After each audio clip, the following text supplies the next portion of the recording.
Welcome to one more webinar in the webinar series that the Learning and OT Roundtable has been regaling all of you with over the last 1 week. This time we're going to look at leadership traits, adversity moments, and our speaker for today's webinar is Dr. Adil Malia. I don't think he needs an introduction, but we'll come to that in just a bit. For the benefit of those who don't know the Learning and OT Roundtable yet, I'm going to take the first couple of minutes to be able to introduce the Learning and OT Roundtable to you. I am Dr. Sujaya Banerjee, and I'm the founder of the Learning and OT Roundtable.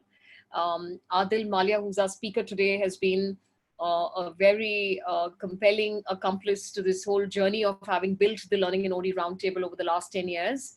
The Learning and Organizational Development Roundtable is a not-for-profit charity.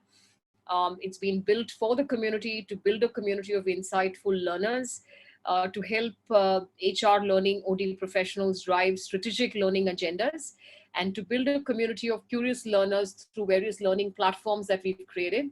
Our forum has grown to have 22,000 plus members now across India.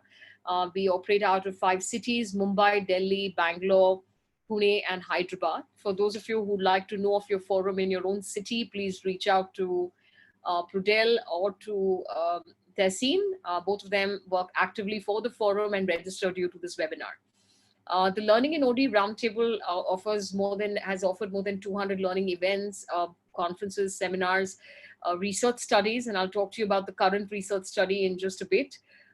We have masterclasses, discussions, debates, all kinds of very innovative learning platforms that we've created over the last 10 years to try and build capabilities for this group of professionals to be able to transform mindsets and build skill sets to enable you to be able to drive transformation in your own organizations. Increasingly over the last couple of years, we've opened up this forum to people who drive change in general, whether they're from HR or any other function, and increasingly have members from the IT fraternity, from the corporate communications fraternity, the marketing fraternity, and lots of other people from other fraternities who've been ex-CEOs and CXOs in various organizations who've also come in on board to become part of this very vibrant learning community. I'll move to the next slide to be able to talk to you about the people who are behind this this very interesting platform and creative platform that we've created to be able to keep learning energies alive, your ability to be able to integrate a new worldview. And what better time to do it than the very unprecedented turbulent times that we're all experiencing at this time. This forum's been backed by veteran professionals from the community. Dr. Akil Basrai, most of you would know of him.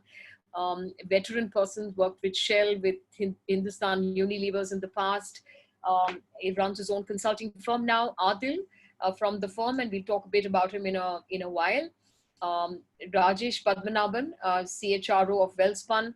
Srinivas Venkatram of Illumine Labs. Dr. Prince Augustine of Mahindra. Rajeshwar Upadhyay of the Academy of Applied Emotional Intelligence. Manu Wadhwa of Sony Pictures. Rajesh Kamath of Chanakya Consulting, and myself, I am the founder, CEO of Capstone People Consulting. We'll move forward to the LNOD Roundtable 5 centers. Just want you to remember that there would be an LNOD Roundtable in your city, and if not, then connect to all our virtual learning platforms so that you can remain connected to all the wonderful speakers and the wonderful lineup of sessions that we plan from time to time. Move forward.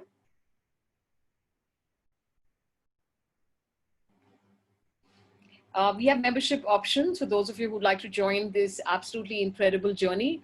2 kinds of membership options. There's the individual membership option, which is, they're all very reasonably priced, and they have a huge amount of discounts that we offer to various paid programs through LNOD Academy.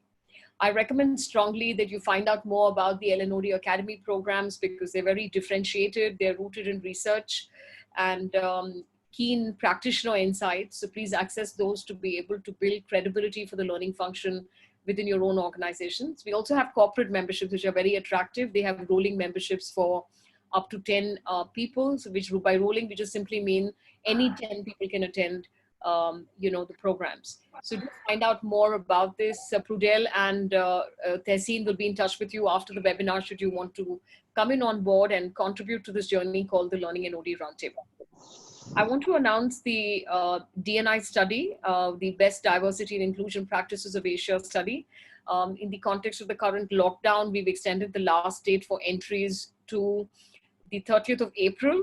So I'm going to recommend strongly that all those of you who are on this webinar connected with us today, and those who know of good work being done by your clients, by your customers, by your networks, by other organizations that you're associated with, or even your own organization, please spread the word around the study and invite them to participate and contribute their best practices in 13 different categories that we're inviting entries in.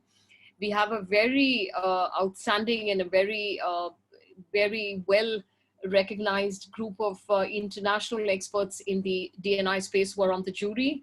And on the other side of the current scenario, I'm hoping that we'll soon be able to announce the date of the Best DNI Practice of Asia seminar and awards. So keep watching this space for more. I think with that, I want to be able to come to the webinar that you've all registered for today, Leadership Traits, Adversity Moments, and take a couple of minutes to be able to introduce the speaker for today.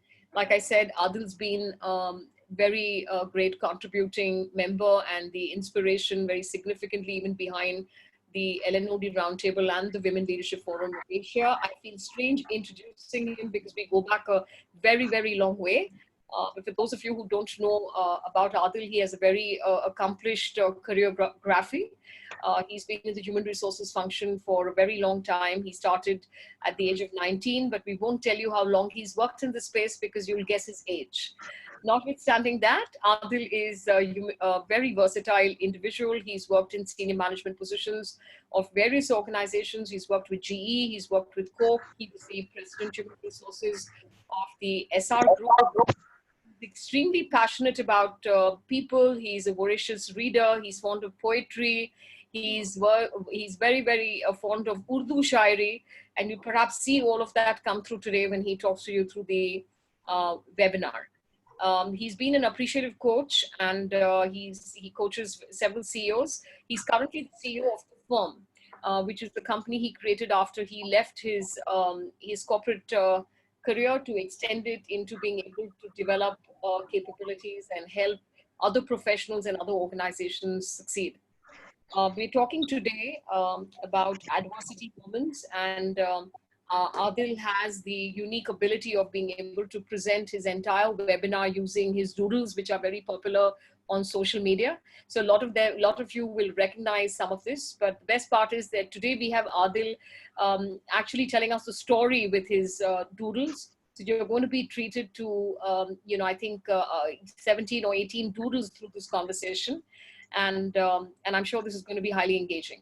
Just to get some of the housekeeping out of the way, this is a 40 to 45-minute webinar. I'm going to request you one more time, all of you, to put your mics on mute. We have a very large number registered on this webinar today, so I'm just mindful we don't want to bring noise into the webinar to disturb the voice of the speaker who we want to hear. Adil's taking this webinar and through at Pune. He's located at Pune at this point and has agreed to do this, remote. So, one more thank you to Adil for coming in at such short notice to be able to do this. Check your mics, please. Check your video cameras are blocked. 40-45 minutes. Use the chat box on your right to be able to post your questions, your comments, your views. Comments and views are also very important. So please post them because we'll call them out in the last 15 minutes of the webinar as we get Adil to answer your questions. So good luck, everybody. Enjoy the webinar, and Adil, over to you. So thank you very much, Sujaya, for this very fantastic introduction. And that now that you have created a certain mystery around my age, I am 60 years old. And what a different world and a different context in which we find ourselves to be in. It is my pleasure to share whatever knowledge, little that I may have on my subject of management of volatility and and management of the kind of challenging situation that we find ourselves in. But certainly it is not a pleasure for me in a world which is defined by social existence to be socially distanced like the way we are sharing our experiences. Uh, One, of course, knows that, of the chaos theory and the butterfly effect, that our butterfly, which lives only for around 8 hours, has actually a mathematically measured way in which the fluttering of the wings of a butterfly has the potential to create a tornado miles away after nearly 3 to 4 months of time. The impact of this understanding is that we are living in such a highly connected world. Unfortunate that we are not able to see those connections, but staying in that connected world, there are so many factors which influence us that we don't know which factor has the ability to cause contributions to our success and which factors have the ability to create a kind of situation which may not necessarily be positive for all of us. But we are staying in a very, very interconnected world. So for this presentation, we have around 15 of my new and old doodles, which I have made and shared with people on the net. But I thought the narrative that I want to share with you guys at this point of time, when we are talking about what kind of leadership traits and what is it that leaders are supposed to do in such kind of adverse moments. And I thought I will create this narrative through my doodles to be able to share with you. Of course, what you see on the screen is this beautiful quote from Shakespeare, which says that sweet are the uses of adversity, which like the toad, ugly and venomous, wears yet a precious jewel in his head. Now, toad is supposedly designed in a way that what it has in its anatomy looks like a precious jewel, but it also is a kind of an advantage, and therefore all kinds of adversities that we see around, whilst it causes you a lot of disruption and a kind of a setback, each one of these disabilities has a unique ability to throw up an alternate positive situation which can always go to our help. So let us try and see the positivity in the whole thing. Let us not try to see only the adversity, because every adversity or a destruction leads to its further creation. And that's what we need to focus on. Sumit is going to take us to the next image, and which is what we want to share with you all about. So we live in this world which I prefer to call a grave world. This current kind of market times and situations are grave times. And the grave is an anagram. It's not so negative as in the word grave, but grave comes from the anagram, which is Gordian, ruptured, obtrusive, vulnerable, and enigmatic. Why is it Gordian? Gordian, because the situation is so confusing, it is so muddling, tangled, totally complex, knotted like as in a labyrinth, and it is so confusing as to which is contributing to what. So it's like the Gordian knot. And you know the story of the Gordian knot in mythology. King Arthur, who was caught up in a Gordian knot, had to ultimately take out his sword and cut through the Gordian knot to be able to arrive at the solution that we are looking at. So the markets that we find ourselves are in a way very Gordian and very confusing. They are ruptured, they are not continuous, they are fractured. Ruptured, as you understand, means fractured. They are totally divided, unresolved on economic, power, social, ideological, and religious factors. If you have been reading if you have been a graduate of what we call the WhatsApp University, by now you would have realized that there is sufficient division in the world which says whether this current situation is a natural phenomena, or is it a biological warfare, or what is it? So this rupturing of thinking on social, economic, religious factors is something that is not going to be the last time you're hearing now. The future is going to be talking about these fractured and ruptured situations on and on. It is certainly abstrusive, difficult to understand, deeply complicated, very enigmatic, practically bordering dark circles. And the situation is, it is abstrusive because no one knows what the cure is. Like, for example, today, you really don't know what the cure is. Everyone is making an assumption. They are presuming that we can stop its spread by observing social distancing, but that's not a cure. That's just a way to stop its further spread. The cure will emerge out of it, but the challenges that we will keep facing in the world in the coming times are going to be abstrusive, where you certainly do not know what are the solutions. The solutions will emerge over a period of time. And we find ourselves in a state of total vulnerability. Why vulnerable? Because we are defenseless in the light of the attacks. We are susceptible. We are all sitting ducks. We are unprotected and we are wide open. And I don't need to constantly take you to the current context because you're going through a very experiential learning of this situation. And therefore, to realize that we are all very vulnerable to the situation. And it is certainly very enigmatic, ambiguous, very cryptic, very obscure. And therefore, the current situation and the kind of situations that we are going to face in the future are going to be these kind of grave situations, which is what I wanted you to understand. And this is leading us to different kind of challenges, which you will see the man in the doodle pointing out. It leads you to a physical challenge. It leads you to an emotional challenge like the one we are facing in social distancing today. It is creating a mental complex. There is certainly people who are now senior guys who are CEOs in companies, and I've been talking to them on social long distance calls on the depressions that they are going through as senior people in large companies, not knowing how to lead the numbers which they are committed to the managements. It leads to a social problem, a spiritual problem, and certainly a financial problem, which is another big thing, which is soon going to come out once we are out through these deadlocking of the cities and deadlocking of the economies, the implication of financial impact it will have on the existence of all of us. All of these situations, the grave markets and the 6 domains in which we feel the impact going on, is leading to a very disturbed state of equanimity. Our balance in each of these 6 domains has got thoroughly disturbed. And this we will talk about as you see the next slide, and Sumit will push us on to the next slide. Why have we really been in this kind of a situation? Because predominantly we have been very short-sighted. We have been focusing on our profits, extremely short-sighted approaches on earnings, we have run ourselves astray from our human and societal purposes. We have been extremely short-sighted. We have been myopic. We have lost our human purpose.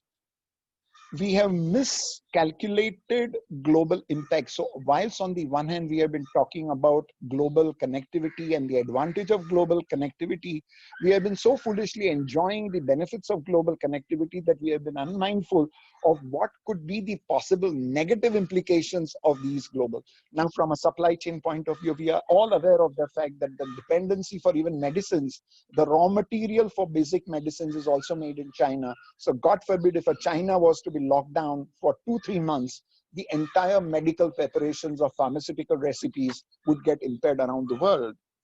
We have been destructive temperamentally. We have been destroying our trees. We have been destroying our natural resources. We have been depleting our oil resources. So we have been not mindful of it. And naturally, as a result of which, this ecological negligence that we have shown has been contributing to whatever the future situations are going to arise.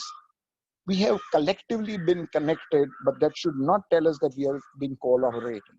We are connected, but we are certainly not collaborated. And this is the challenge that we are facing, which has brought us to what situation we are in. Now, the worst situation is that, and this is a gaffe, I believe it's one of the biggest gaffe that we are having, that we believe that these cataclysmic factors, which are factors of our, now you need to understand that cataclysmic faction, phallic factors are factors that lead to your happiness. And the greatest gaffe is that we have mistaken these cataclysmic factors which lead to your downfall to actually be the factors which have led to your happiness. And what could be then more foolish for the human race to believe that what is causing it pain has been worshipped as that what has brought in prosperity and progress. Sunit will now move us to the next image that we want to talk about. Most people, as we talk to, don't seem to understand the difference between adversities and setbacks. And there is a classical difference in the world of management and management literature. There is a difference between what we consider to be setback and what we consider to be actually adversity. Setback is something which hits the strategy. It is short term. The focus of a setback is that if you have decided a short term strategy and singularly a resource is certain for certain reasons of disasters not being made available to you, or it is focused onto one country that a particular drought has happened and that has hit your strategy. So setbacks are events which predominantly hit at your strategy, and therefore you have to find out substitutes, you have to find out alternatives and move on. But once you change your strategy, the purpose remains the same, and the path and flow to your success comes through that. You have been put through a certain setback and you find a setback to the strategy. You have to modify the strategy and you find the way how you succeed to move on the path of your purpose. Adversities are events which are larger than setbacks, and they impact your purpose. They make the existence and they question the existence of your purpose, as a result of which you don't really know whether you would be able to succeed or not succeed in fulfilling your purpose. And that adversity needs to be challenged by trying to rework on the purpose. So when some elements or factors get impacted, it is a setback. When total paradigm shift or frustration of your purpose comes in, that is what is called adversity. And this difference is very easy to understand, but it is very easy when you're thinking about it. But when it comes to actually planning for it, that is the greatest challenge that most people need to understand, that you are now facing a paradigm defining event which is going to change the way you look at work and life and success and progress and existence in the future. And therefore, how are we going to be tackling this? And predominantly from this session's perspective, what is it that very effective leaders do when they face these paradigm defining moments and adversity overcoming opportunities? How do effective leaders behave? Sunit will take us now to the next opportunity. So as I was saying, it is a globally shifting paradigm, a moment for global pause, time for us to do introspection before we start redefining the way forward. Actually, if you really ask me, I consider the current situation, and God promise, I don't think that with all our knowledge and with all our BCC plans, even 20 days ago, we had foreseen an event like this where we believed that we would all be deadlocked into our houses and the city could be actually locked down. As a concept was unknown to us, and I'm sure it was unknown to me, and maybe I'm not as smart as you are, but this concept was also unknown to us. And today we are all living through that concept, 7 to 8 days inside it and another 14 days going to be in it.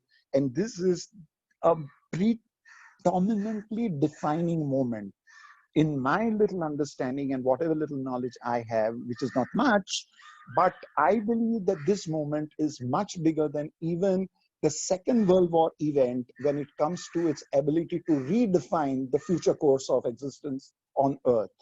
And therefore, it is a redefining moment. Yes.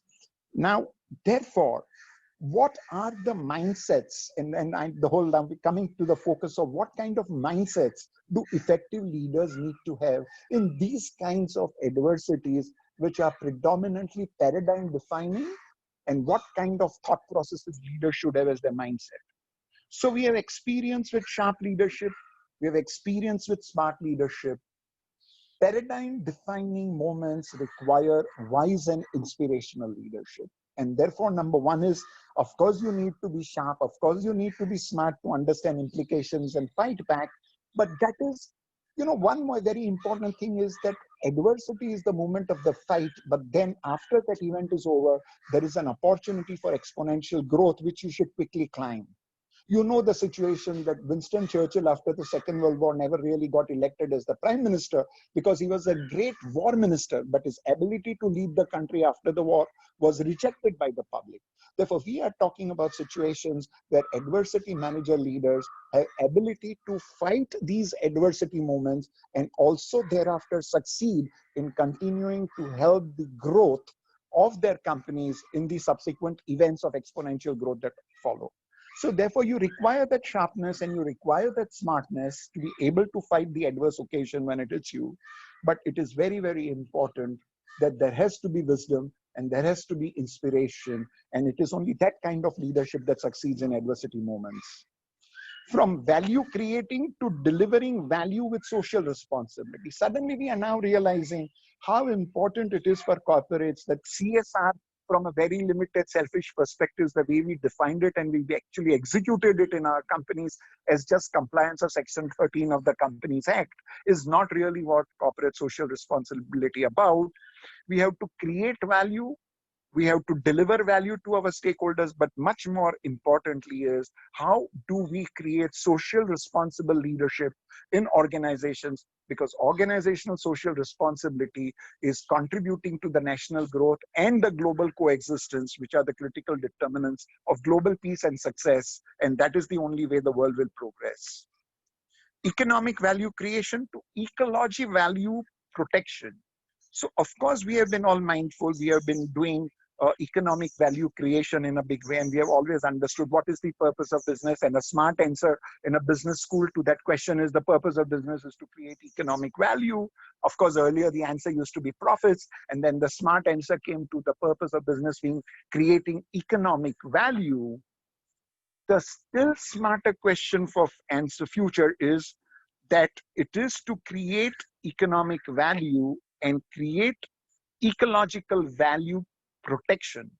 How do we protect the ecological values, the ecological assets that are on Earth, and how do we leave it and protect it for the next generation to be able to explore on what it needs to be doing in a peaceful, happy, and healthier environment?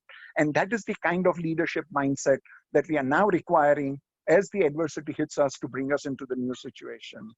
And from power influencing, and each one of us in corporate world does not need any kind of explanation of what is power and how is power used for influencing. The changing environment in adverse moments is going to require authentic influencing through coaching. So coaching is required, but authentic influencing. So if a person sitting in a high powerful chair is using influencing style, that is good enough. But when he does not have the power, he is working as a coach and he is authentically influencing a thought process. That is the kind of leadership that is going to be required, the kind of mindsets. We are right now only talking not of competencies or traits, we are talking about the kind of mindsets that you really require leaders to have who will be able to drive the situation. Actually, if you ask me, the most important, if you look at the doodle, is that on the arms it is written that delivering from corporate happiness, because we said that the purpose of existence is to lead a certain level of corporate happiness. The real purpose in the changing times and the new period of time post adversity is how are we going to create what is called global flourish. And if you have been in the space of OD, you will understand the meaning of flourish, but how do we move from corporate happiness to global flourish? That is the kind of mindset that effective leaders you have. You want to have leaders like Azim Premji, you want to have leaders like Bill Gates, you need to have leaders like maybe Ratan Tata, and those kind of leaders who are bringing global flourish on the table. And that's the leadership flourish that we are talking about. Let's move on to the next slide.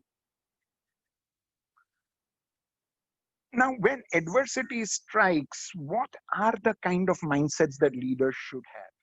Because adversities can create different, there is an existing powerful leadership happening in an organization, then an adverse event hits you, and in that adverse events, what are the thoughts that leaders could go along, and what are the positive thoughts and what are the negative thoughts? So number one is adversity is never a cause to abundant competitive success. So you cannot go and just explain away your failure to your board to say that we have failed predominantly because an adverse situation happened. Adversity should never be seen as an explanation for your failure. Some leaders use it to explain away their failure, but that is the wrong way of looking at it. The second is adversity is a reality. and is not a reason to invite sloppy leadership. So in moments of adversity, when you are fighting the situation, leaders cannot say that this sloppy leadership that we offered is not my normal style of leadership, but it is a leadership style because in that adverse moments we were confused, we didn't know how to lead. Adversity is going to be such a reality which is going to keep hitting the future so often now that it is not once in a long sight that it is going to hit you. It is going to hit you so often that good leadership is always and constantly going to be prepared for adversity. And therefore, adversity is a reality. It cannot be a reason to invite sloppy leadership in adverse moments. The third mindset of good leadership is about that they have to keep learning new skills and succeed on the edge of change. It is very important that you have to look ahead as an effective leader ahead of time, think of the adversities, and keep preparing yourself. Imagine the current situation. We are in a situation where everyone is trying to work from home without really preparing for itself. And now we are finding confusion. Now we are finding that people are stressed out. And therefore, work from home does not mean taking a laptop and working from home. You have to prepare yourself. Likewise, for every adversity, there is a certain preparation, and that preparation has to be done ahead of time. Good, effective leadership prepares their organization for that. Good adversity managers also learn to see patterns in chaos, and therefore they learn they have the mastery over ambiguity. Things are not clear, you are not going to see it. It is like Arjuna who has to shut his eyes and Rama who had to shut his eyes and hit the target with shut eyes. And that is the kind of situation that we are going to face in the world ahead. You are going to be blinded. Not all facts are going to be available to you. In those moments of adversities, in those moments of ambiguity, he who can see the pattern and hit a correct judgmental point is the one who is a winner. And that's the kind of adversity challenge preparation we need to have. And certainly, of course, you're not going to succeed every time because you are working with ambiguity. Therefore, resilience is very, very important. You are not going to be succeeding all the time. There are chances that every effort you put in may fail, but you should not say that, okay, I made 5 attempts and I failed. Now I don't know what to do. You need to have that temperament, that chutzpah, which makes you get up each time you fall to say, no, I'm committed to the purpose and therefore I'm going to be moving on to it. Let's move on to the next image now to look at it. So actually, if you see, there are 10 kinds of domains and preparations and traits that good, effective adversity managers need to reflect. And I'm going to very briefly take you through it. There is sufficient amount of literature in the world available, but this is a collection of narratives which makes you see a larger picture in the current situation. And that is what I would like to share with you. I'll take you one by one. You are reading it on the screen, but I'm not going to attempt to read it out for you. I'll take you through each of these points. And therefore, Sumit, if you move me to the next slide, it will help me to discuss the situation. The first and the most important trait, effective leader as an expert, he has to learn to make haste slowly. Now, what do you mean? How can you make haste slowly? Now, of course, given a situation, everyone suddenly becomes a champion. Everyone just, rushes to a solution and then finds that that solution is the wrong solution. So when you are talking about this trait of a leader, his ability to make haste slowly, you are talking about agility. Of course, agility is very, very important. Of course, speed is very important. Of course, watching your clock is very, very necessary. But it is very important that you first think about all this and then rush into it. So don't just rush into it. So no one is saying that agility means mindless rushing. Agility is important, but you need to first think about it, apply your mind to it, and then you rush it. So when you go into it, then you add speed to it, but take your time to think about what is the situation and what is the challenge, and therefore learn to make haste slowly. Given an adverse situation when you're facing, effective leaders first rush to buy their thinking hats. And it is only after they have bought their thinking hat and thought to it that they then invest in buying their trek suits, trek gears, and shoes. Symbolically, it is saying is that first buy your thinking hat, Apply your mind to it, think about it, and then buy your running equipment and gear, because once you are thought and clear about the direction, then you have to run very fast. And that is one of the traits and capabilities that effective leaders in the changing environment supposed to take. Sumit will take us to the next slide on this. Now, customers certainly going to become very important. Now, you need to look at the doodle, and I asked this question a while ago to Sujay as well, and I'm going to ask you. You cannot really make out whether two guys, one is supposed to be the customer or the client, and the other is supposed to be the supplier. From the doodle, the way it has been drawn, and very distinctly so, it has been drawn so that you cannot make out if the two of them are walking in the same direction or are they walking in opposite directions. It could be that the man in the violet shirt is walking alongside the customer but looking sideways, or he's actually walking in the opposite side. The purpose of doing is that oftentimes one is so confused as to what companies are trying to do. Is it in line of what they believe is the thing that the customer requires, or are they doing things which are only limited to looking at their corporates and the corporate value creation, totally unmindful of what the customer wants in the new equation and the new situation? Adversities are as costly as the view you see from your window of your customers suffering due to adversity. Adversity is not making you suffer only as a company. Please understand, you are service provider of a product or a service to your customer. So actually it is his need which is remaining unfulfilled. How are you able to empathize and understand your customer's need and are able to then decide as to what should be your strategy? That is very important. It is not limited that how your frontline staff is to be handling the situation, but what is the need? So you need to go and reach out to your real customer in the new changed environment as to what is it that your customer wants. Maybe he does not want anything now that what he was enjoying earlier, and therefore you need to have first-hand understanding of the customer.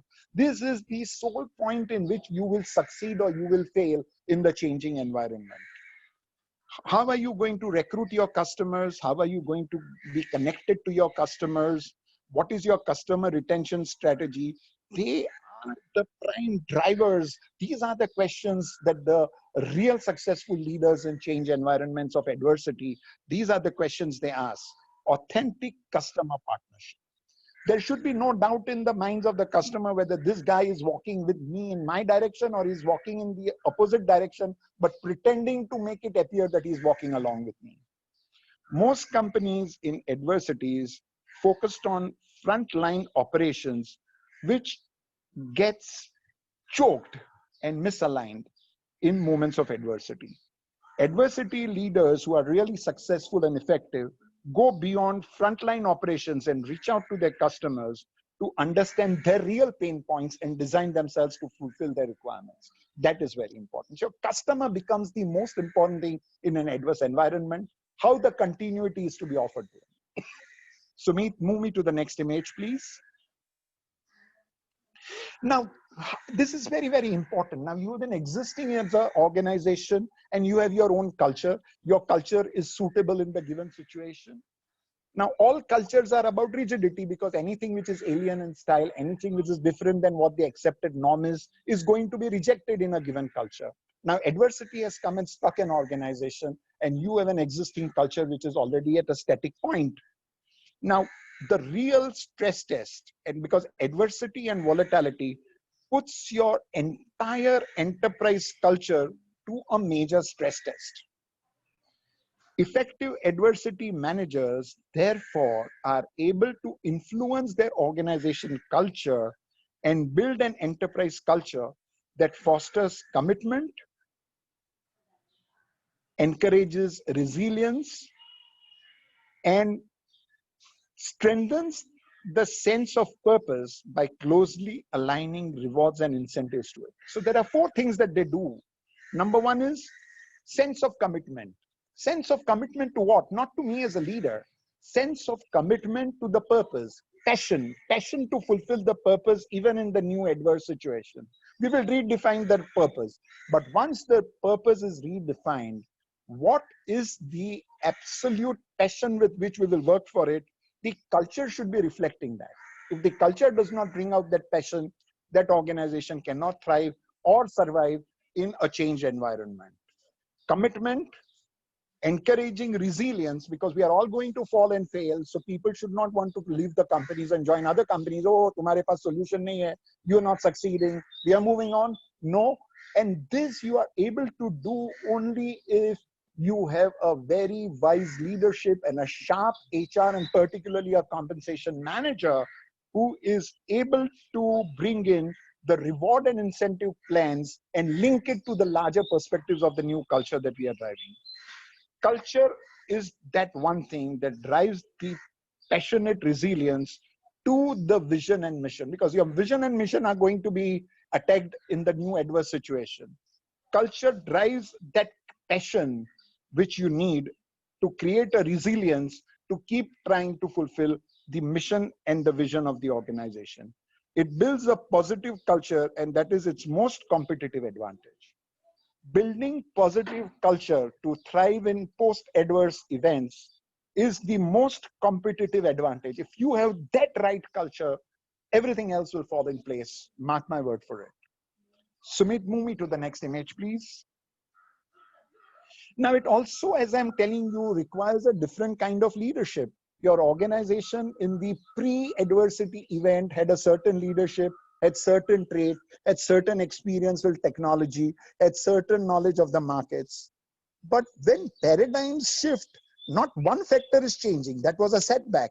When paradigms shift and adversity hits, all factors change. Now, when all factors change, there is no expertise that you have which has that experience.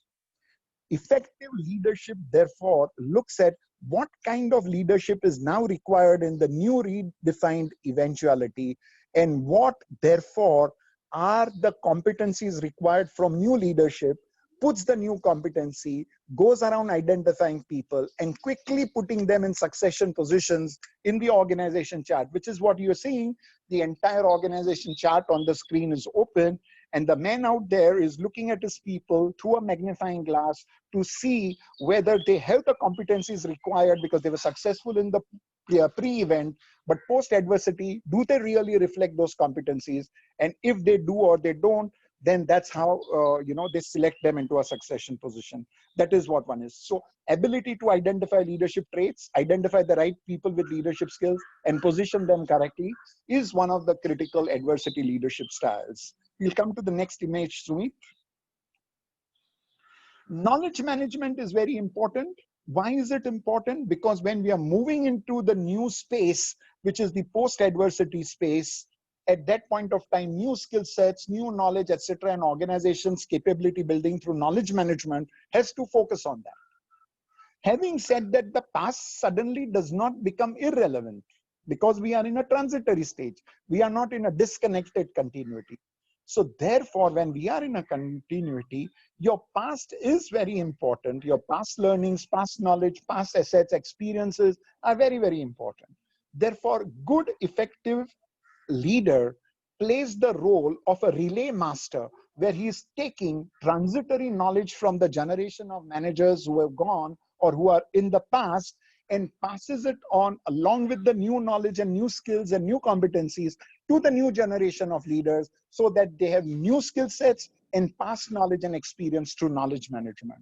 Therefore, knowledge management is one of the critical driving competencies and of a versatile adversity leader. And that is the message coming from this doodle in the narrative. The next, Sumit, looks at, there is a constant chance that when we are looking at adversity, everyone wants to cut cost, and to cut cost is very, very good. It is important that we should cut cost, but it is also very foolish that if you are cutting through value, cutting cost is a very natural outcome in the kind of situations. But can you imagine, people are asking us at this stage, should we pay them salary? Should we continue paying the contract labor? How long should we continue? Do we really know whether people are working at home or not? And my question is that these are people who you have trusted. These are people who you want them to have trust in you. So therefore, these kind of questions should not really come in your place. Cut your cost, yes, very important for success and survival, because no one has that cornucopia where endless sources of funding comes in. But at the same time, don't cut your value which is very, very important. Cut costs, but don't cut value. In fact, the analogy is that you are like a surgeon who knows that he's going to do operation. He takes you into the theater, he looks at you, and he knows how much to cut and which muscles not to cut and when never to cut a bone. So he knows what to cut. He knows when to not touch the muscles. If it has to be done, some little touching on the muscle is done, but never cutting the bone. And that is the kind of leadership that is required in change moments. That which controls cost, but does not in any ways destroy value. Sumit, take me to the next. And competitive advantage, because you are now in a new situation. Your employer value proposition or your business value propositions cannot be the same. So you need to really get into a design stage in the new adversity, where you are using your customers, your clients, the product users, the service providers as your design thinking partners. And in this design thinking partnership, you need to rework on a zero base as to what. So your leader should be open-minded. He should realize that he is not the God of knowledge. He is not even the God of anything else, but the only thing that he's really successful, he is a prophet of process. So he puts the design process in place to redefine in the new situation what the value proposition should be all about and how should the business reposition itself versus its clients and competition in the future space and time. Sumit, to the next slide.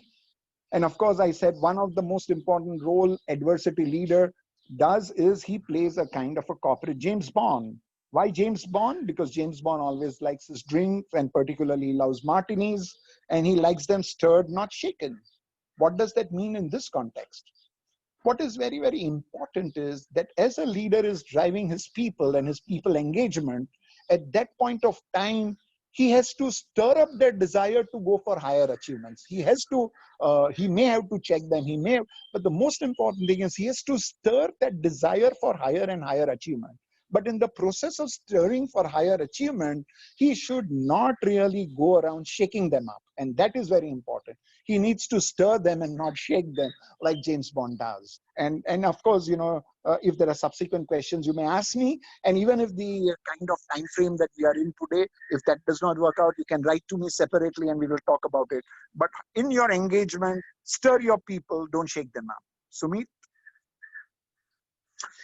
So much of disturbance, in fact, there is so much of noise available outside, and I don't need to explain. You go on WhatsApp and you, within one day's time, will get fatigued out to the same information, fatigued information, wrong information coming in. So after a leader in adverse moments has identified what is the fact and assess what the fact is, he needs to successfully shut the noise outside.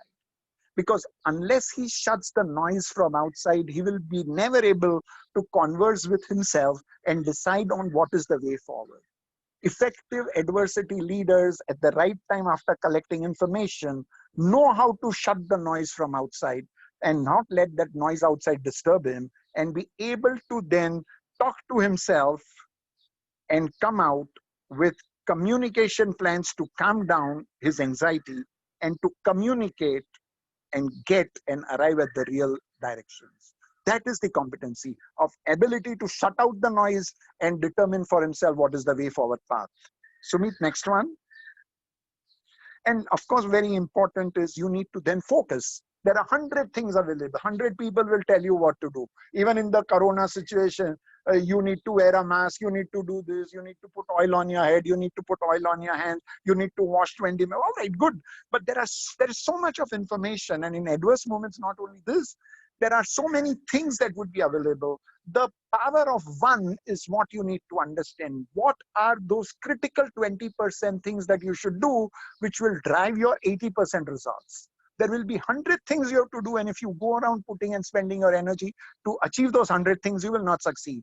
A good leader at that point of time identifies that those 100 things are important, and I acknowledge it, but which are those one or two critical things which, if done, will lead me to a tipping point situation where I can change the situation and get the desired results in the post-adverse events. That is very important. Doodle is clear. You've got copies. You can read it and understand it.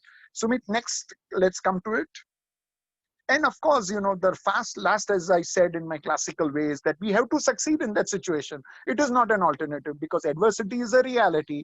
But very, very important is that post adversity, there is exponential growth, which you want to be a partner of. And of course, the question is, will I be able to reach those destinations? Can I do something? Because adversity has hit me so far. So there is a very beautiful quote which I have replicated for you. फतेह होगे वो नए मकाम, तू पहले कदम चल के तो देख, तू पहला कदम चल के तो देख, फिर जलेंगे वो बुझे चिराग, तू चिंगारी बन के तो देख. For those who do not understand, the higher destinations that you want to achieve look very daunting. And if you just get scared by the daunting heights, you will never succeed.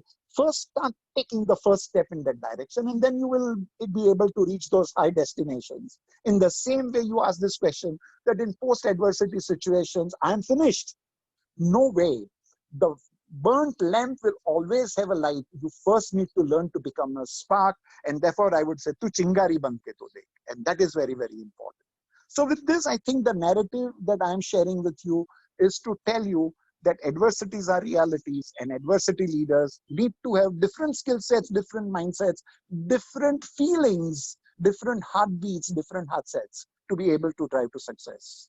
And I think with this, I want to thank you, before I take any questions, for patiently listening to me, and for Prudel and for Sunit to have backed me up as I was presenting to you.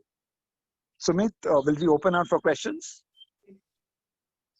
Yes, yes. Adil, this was fantastic. Thank you very much. There are lots of questions. We've been asking them to post questions in the chat box. So I'm going to take some of them and call them out to you. What kind of mindset, Alpesh Palan is asking, what kind of mindset change is required in leadership to manage the morale of employees, especially the ones who are at the bottom of the pyramid? So top pyramid will always find a way to find its solution. It will always cry sufficiently loudly to get your attention. And therefore, whilst it is important that you also make yourself available to listen to the crying of the top layer, the bottom of the layer, where their ability to reach the voices up to you are not known, the temptation is for you to make a presumption as to what they are feeling. You tend to put or substitute your answers to their answers. One of the mindsets is that you should be able to reach out to them, hear them out, understand, and more critically empathize with them, and stretch yourself, even if you have to stretch, to be able to help them out in the given situation. Now, what is important is that is only the data point. You're listening to them out. Thereafter, the mindset should be, how do I mobilize my resource units? How do I mobilize my organizational strengths? How do I reach out to the community strengths to be able to pull all of that out, to be able to understand and help out where the help needs to be given at the bottom of the pyramid more than at the top? Okay, great answer. Adil, we've got a question here from Ram Iyer, and he's saying, he's first of all thanking you, great insights. You touched upon the aspect of CSR sustainability as key essentials for business imperative. What do you think should leaders, both business and HR leaders, do to focus on these bottom line as well as with the top line? So it is very important today. Say, for example, what is the Taj Group doing? One of the most important things, over and above the 1,500 crores that maybe a Ratan Tata would have announced to be given away to the fund, to date, the Tata Group employees, particularly the Indian hotels, have gone ahead and formed a social fund where they are collecting money, and they are taking and they are reaching out to social high net worth people to see, contribute. This is the time you contribute, because they have got the list of people who have been eating in their hotels, so they know that they have surplus cash available, which they are eating and spending money in their social existence to contribute to the cause, out of which they are going to reach out to doctors, nurses, and other hospitals who are servicing people in this hour of need, including our policemen who are doing such work, who are doing this without any food. They are not even having food to eat. There is no one supplying. They're eating some, whatever biscuits or Coca-Cola, whatever is available to be able to survive themselves out. Now, here is an organization which is able to create a social oneness and able to reach out to various people who are servicing the society and to give it. Now, Tatas don't run any hospital, so they don't need to be doing that. They could have done limited CSR connected with the neighboring stakeholders who are contributing to their business success, but they don't do that. And this is what I'm meaning. Organizations' authentic social responsibility. Okay, great. Adil, we've got a question here for you from Jitin Handa. And he's saying that great insights on value, economic, ecological value creation. How do business leaders balance this with getting pre-COVID targets back on track? Not managing targets may result in a leader being voted out or coerced to toe the financial path. How can they balance this? How can a coach or HR person guide them to be able to manage this? So no one is saying that, when you have just suffered a heart attack and you are in an ICU, the next day you get out, you have to go to a gym. All right. Well, of course, you need to work on your health. So no one is suggesting that, from an ICU tomorrow morning, start jogging straight into the gym without going home and do your exercising. Over a period of time, whether you want to be short-sighted or you want to be myopic or you want to have a long perspective of what is going to happen. These kind of adversities today, why are so many people contributing such money is because they are understanding the real depth of the problem. Till now, we have been all working towards looking at it myopically to say, my company, my quarter, my bonus, quarter se quarter tak, kaise jiyenge, let us draw, oh, they are... Everyone, I'm asking this question for the last 1 week. All those people who are telling us that, okay, can you please contribute? I'm saying, I will contribute. Promise you I will contribute. You show me what you have contributed. You contribute, you show me your contribution, I'll put in double the money. So everyone, we need to move away from verbal social responsibility into authentic social responsibility, which is very, very important. There are lots of people who want to say, oh, yeah, you should do it. You should. Every one of us needs to be doing it. And that is why every company, every individual, every manager should commit a part of it for the future and should say that, this is how we will take the social responsibility on our shoulders. Adopt projects. Identify it from a BCC point of view and identify projects and take one project each and see what you can do to contribute to it. Hello? Okay. Yes. Adil, Annapurna has a question for you, and she's asking, in these adversity times, what should be the compelling scoreboard for a leader? The compelling scoreboard for future in an adversity situation, and I think the entire presentation has to be is about that only.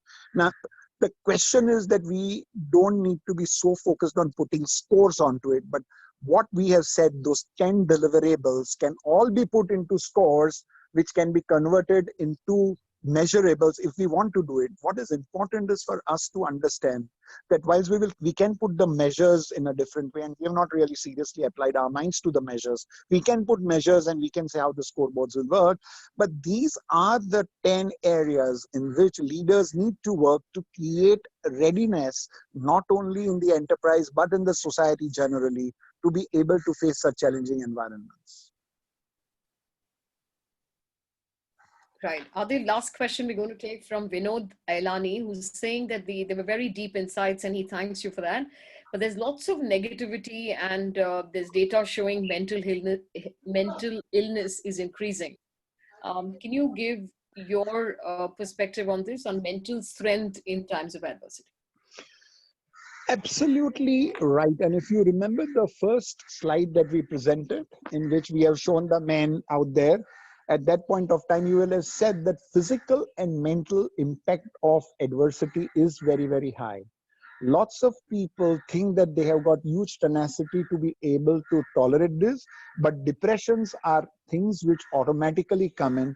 Once there is a weak psychological mindset, adversity has ability to create a state of depression where they start believing in a absolute no optimistic way forward from the situation.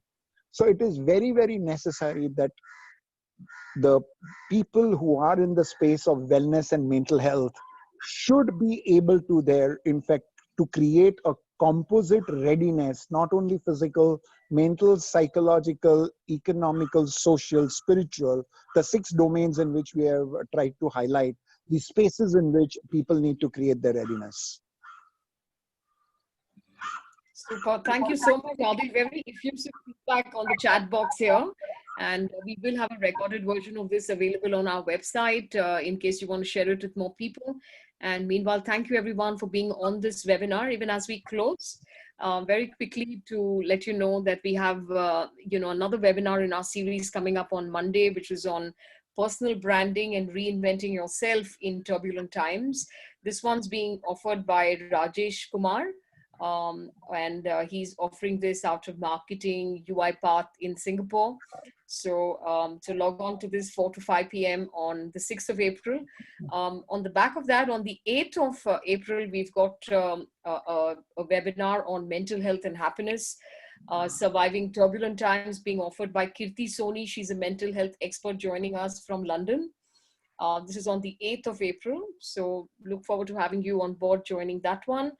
And then the last in this series is on the 30th of April. We've got Huilo Toscani talking to us about how EQ can help you drive change in VUCA times. And he's going to be joining us from Spain. So there are 3 more coming up in these series, but we will be in touch. There's more in terms of a COVID-19 impact survey that we'll be announcing shortly. So we'll come back to you with that too. One more time, reminder to participate in the best diversity and inclusion practices of Asia. Please reach out to Prudel and to Tessin for this. Also the LNOD Roundtable Academy programs. These are all available in virtual formats. So please reach out to them. The Academy programs are all paid programs, but those are run for corporates, for organizations as part of their corporate learning calendars. All these offerings are available virtually. So reach out to the team should you want to use this downtime meaningfully so that your work from home can also become learn from home. So good luck, everyone. Thank you for joining in today, and watch this space for more. Like I said, we have a COVID-19 impact survey coming up shortly. And on the back of that, a series of roundtables with CEOs and CXOs and CHROs joining us in conversation. We'll announce that shortly as well. And meanwhile, watch the space for the upcoming webinars next week. So see you all next week. Use your time well, be safe, and keep the learning steep. Thank you, everybody, and bye-bye.